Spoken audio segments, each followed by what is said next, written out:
আজকের প্রথম খবরটা হলো বাংলাদেশের প্রভাব অসমীয় ফেসবুকে পোস্ট গ্রেফতার হাইলাকান্দির যুবক। প্রতিবেশী রাষ্ট্র বাংলাদেশের অস্থির পরিবেশকে সমর্থন করে ভারতের অসমীয় তার প্রভাব পড়বে বলে সামাজিক মাধ্যমে ফেসবুকে পোস্ট করে গ্রেফতার হলো এক যুবক। ঘটনাটি হাইলাকান্দি জেলার লালার চন্দ্রপুরের। বৃহস্পতিবার রাতে এমন পোস্টে পুলিশ তাকে গ্রেফতার করে। রেজওয়ান উল্লাহ মাজার বুইয়া নামে গ্রেফতারকৃত যুবক উগ্রবাদী সংগঠন আল কায়দার সদস্য বলেও সামাজিক মাধ্যমে পরিচয় দেয়। এ ঘটনায় বেশ চাঞ্চল্য সৃষ্টি হয়েছে হাইলাকান্দি জেলায়। রেজওয়ান উল্লাহ মাজার বুইয়া তার ফেসবুক আইডিতে বাংলাদেশের পর এবার ভারতের পালা, বাংলাদেশের প্রভাব আসামেও দ্রুত শুরু হবে এ ধরনের এক পোস্ট করেছে। পোস্টের পর হাইলাকান্দি জেলা পুলিশ নড়েচড়ে বসে। অবশেষে রেজওয়ান উল্লাহকে গ্রেফতার করে হাইলাকান্দি পুলিশ। আজকের পরবর্তী খবরটি হলো সংখ্যালঘুদের সুরক্ষা নিশ্চিত করতে যোগাযোগ রাখা হবে বলে জানালেন অমিত শাহ। হাসিনা সরকারের পতনের পর বাংলাদেশে উঠেছে একাধিক অভিযোগ। বাংলাদেশের সংখ্যালঘু অর্থাৎ হিন্দুদের উপর হামলা চালানোর অভিযোগ উঠেছে। ভারতের সীমান্তে বাড়ছে অনুপ্রবেশের চেষ্টা। এই পরিস্থিতিতে বিশেষ কমিটি গঠন করলেন কেন্দ্রীয় স্বরাষ্ট্রমন্ত্রী অমিত শাহ। বিএসএফের নেতৃত্বে সেই কমিটি গঠন করা হয়েছে।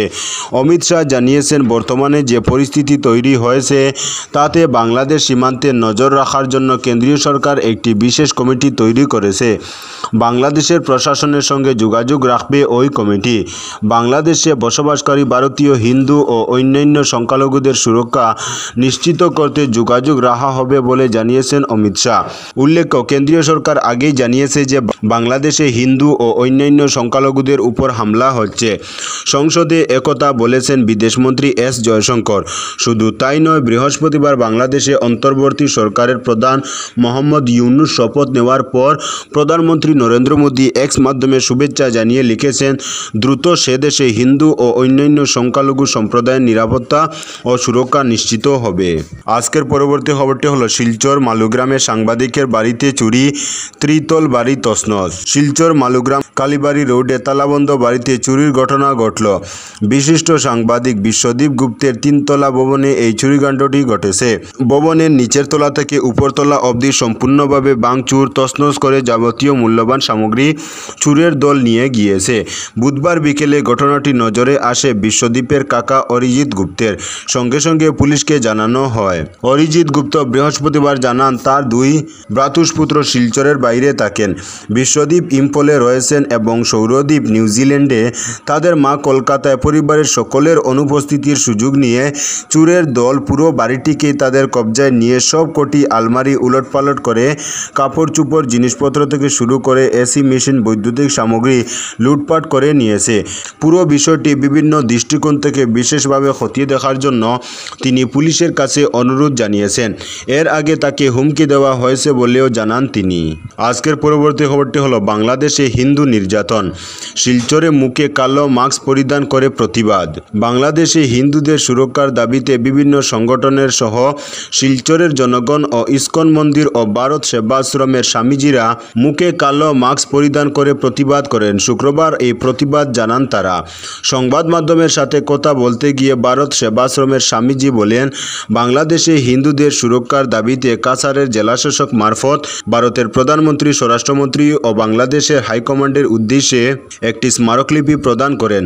ছাত্র আন্দোলনের নামে গণতন্ত্রকে হত্যা করা হয়েছে এবং যারা বাংলাদেশের সরকারি চাকরি করছেন তারাও নিরাপদ নয় বলে জানিয়েছেন তারা আরও বলেছেন, কিছুদিন ধরে প্রতিবেশী রাষ্ট্র বাংলাদেশ জ্বলছে। শেখ হাসিনা প্রধানমন্ত্রী পদ থেকে পর থেকেই সেখানের সংখ্যালঘুদের উপর নির্যাতন চালানোর পাশাপাশি প্রতিবাদকারীরা বাংলাদেশের সমস্ত মঠ মন্দির ভেঙে গুঁড়িয়ে দিয়েছে।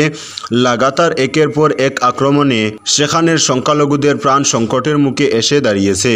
আজকের পরবর্তী খবরটি হলো, এখনও চালু করা হয়নি থানাগুলো। পুলিশ সদস্যদের 24 ঘন্টার মধ্যে নিজ নিজ কর্মস্থলে যোগ দিতে আহ্বান জানানো হলেও এখনও চালু করা যায়নি দেশের থানাগুলো।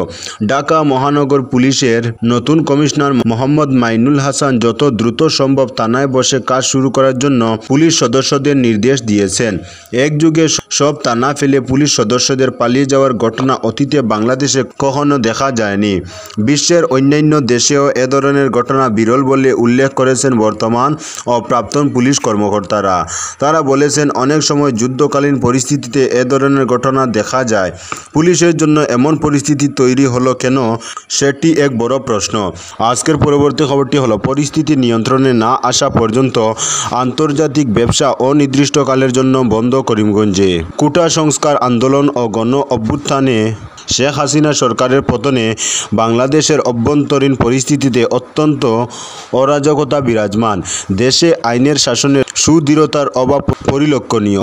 যতদিন পর্যন্ত স্থিতিশীল সরকার আইনের শাসনের মাধ্যমে রাজনৈতিক স্থিরতা, নিরাপত্তার সুনিশ্চয়তা ও বাংলাদেশ কর্তৃপক্ষের মাধ্যমে আন্তর্জাতিক ব্যবসার নিরাপত্তার সুনিশ্চয়তা না আসছে, ততদিন পর্যন্ত সকল প্রকার আন্তর্জাতিক ব্যবসা অনির্দিষ্টকালের জন্য বন্ধ রাখার সিদ্ধান্ত নিয়েছে করিমগঞ্জ জেলা আমদানি রপ্তানি সমন্বয়ক কমিটি।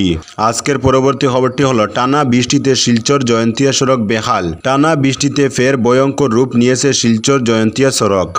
জেলা সদরের সঙ্গে কাটিগড়া এবং বরখলা কেন্দ্রের সাধারণ মানুষের যোগাযোগের একমাত্র রক্ষাকারী সড়ক হওয়ায় চরম দুর্ভোগ পোহাতে হচ্ছে।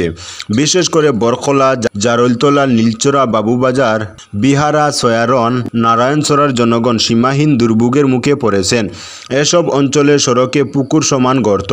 দিন কয়েক আগে মন্ত্রী জয়ন্তমল্ল বড়ুয়া বরাক সফরে এসে শিলচর জয়ন্তিয়া সড়ক পরিদর্শন করে গেলেও আজ পর্যন্ত সড়কের ভয়ঙ্কর অবস্থার কোনো পরিবর্তন হয়নি। মুখ্যমন্ত্রী হিমন্ত বিশ্ব শর্মা বারবার বলেছেন, সমগ্র রাজ্যে উন্নয়নের বন্যা চলছে, কিন্তু চোখ রাখলে দেখা যায় কাছাড় জেলার শিলচর জয়ন্তিয়া সড়কের বেহাল দুর্দশার চিত্র। স্কুল কলেজের ছাত্রছাত্রী থেকে শুরু করে অসুস্থ লোক, গর্ভবতী মহিলাদের নিয়ে স্বাস্থ্যকেন্দ্রে যাওয়া অসম্ভব হয়ে দাঁড়িয়েছে।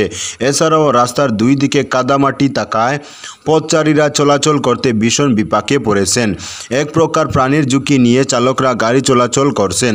এদিকে বেহাল সড়ক, অন্যদিকে সড়কের মধ্যবর্তী স্থানে বিদ্যুতের লাইন ঝুলন্ত অবস্থায় রয়েছে। এতে যে কোনো মুহূর্তে ভয়ঙ্কর দুর্ঘটনা ঘটতে পারে বলে আশঙ্কা স্থানীয় জনগণের। আজকের পরবর্তী খবরটি হলো, 9 বছর একই জায়গায় বিমান, পার্কিং ফি দাঁড়ালো 4 কোটি। পার্কিং ফি 4 কোটি টাকা। 9 বছর ধরে দাঁড় করিয়ে রাখা বিমানের পার্কিং ফি দাঁড়ালো 4 কোটি। ঘটনাস্থল ছত্তিশগড়, আর বিমানটি পড়োশি দেশ বাংলাদেশের। ছত্তিশগড়ের রায়পুরে দাঁড়িয়ে রয়েছে একটি বিমান।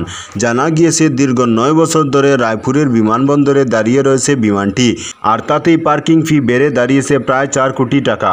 বাংলাদেশের ইউনাইটেড এয়ারওয়েজের এমডি 83 বিমানটি 2015 সালের 7 অগাস্ট 173 জন যাত্রীকে নিয়ে ঢাকা থেকে মাস্কট যাচ্ছিল।